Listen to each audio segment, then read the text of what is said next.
Bismillahirrahmanirrahim. Assalamualaikum warahmatullahi wabarakatuh. Alhamdulillahirabbil alamin wa bihi nasta'in umuri dunya waddin. Wassalatu wassalamu ala asrofil anbiya'i wal mursalin sayyidina wa maulana Muhammadin amma ba'd. Yang pertama-tama yang saya hormati Bapak Kyai Nirzam Yahya MAG selaku Kepala Madrasah Sanawiyah Ali Maksum. Yang saya hormati guru-guru dan karyawan, wabil khusus Bapak Ridwan M. Nur selaku guru mata pelajaran Akhlak Mahfuzat. Saya di sini akan menyampaikan pidato yang sebagai tugas akhir kelas 9 mata pelajaran Akhlak Mahfuzat yang berjudul Manjadda Wajada. Barang siapa yang bersungguh-sungguh pasti akan berhasil. Setiap orang yang rajin pasti akan mendapatkan bagian rezeki, atau bagian itu didapatkan karena kesungguh-sungguhan. Sedang penyesalan itu didapatkan karena kemalasan. Oleh sebab itu, bersungguh-sungguhlah kita agar dalam waktu dekat kita mendapatkan apa yang kita cita-citakan. Allah berfirman, Quran Surat An-Nisa ayat 124, wa may ya'mal minas solihati min zakarin aw unsa wa huwa mu'minu fa ulaika yadkhulunal jannata wa la yuzlamuna nakira. Barang siapa yang mengerjakan amal-amal saleh, baik laki-laki maupun wanita, sedang ia orang yang beriman, maka mereka itu masuk ke dalam surga dan mereka tidak dianiaya walaupun sedikit pun. Ada kisah tentang kesungguhan, yaitu Ibnu Hajar si anak batu.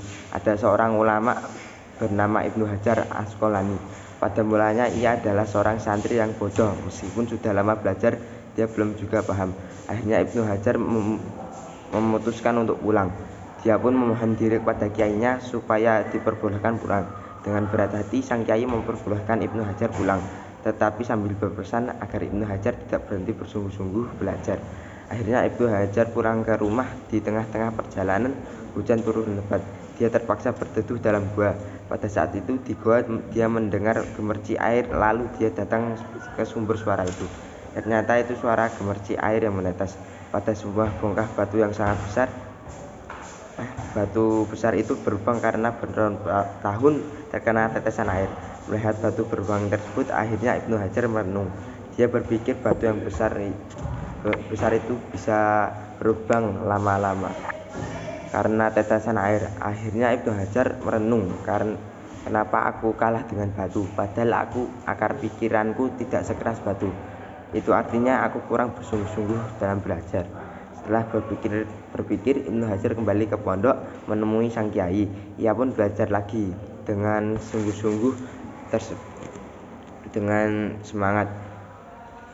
Usaha tersebut pun tidak sia-sia. Dia berhasil menjadi orang yang alim, bahkan dapat mengarang beberapa kitab. Dari asal mula cerita batu di dalam gua itu, inilah beliau diberi sebutan Ibnu Hajar si anak batu.